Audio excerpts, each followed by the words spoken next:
Mike Ganter along with Steve Simmons down here at the Air Canada Centre. Raptors tied up the series 1-1. All of Toronto can exhale, Steve.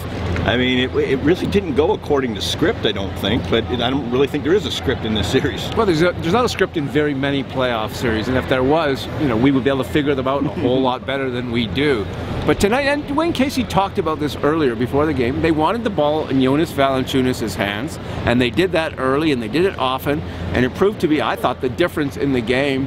It really separated the two teams, because Valanciunas with 23 points, 15 rebounds. Nobody on the Pacers had more than 6 rebounds, and the whole team only had 33 rebounds.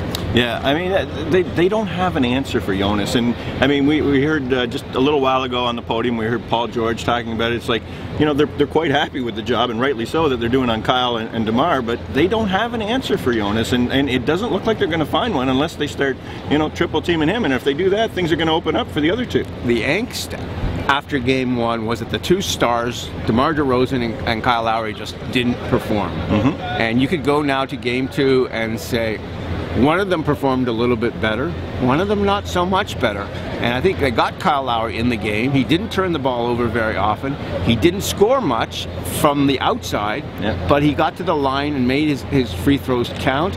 And I think he ended up with 15 or 16 points, something like that. He ended up with enough points. But more than anything else, he played in control. He was more like Kyle Lowry without hitting threes. DeRozan is still a concern for the Raptors because they actually benched him in the fourth quarter, which is highly unusual for Dwayne Casey. Yeah, I mean, I was in the locker room, and DeMar is, you know, he's like, look, we won. I don't care. He says, I was the guy telling coach, you know, roll with these guys. They're going good.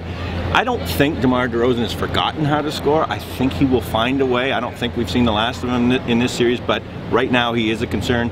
You have to like what you saw from Corey Joseph and Patrick Patterson coming off the bench. They were good. Yeah, the bench actually came through for the Raptors. Valanciunas came through, and I thought Dwayne Casey made a lot of nice little adjustments that made a difference. But they're going to need DeRozan somewhere in the series. And the big thing to me is his whole game is getting to the free throw line, which he barely got to tonight. He didn't get there at all. He didn't get there once. First time all year.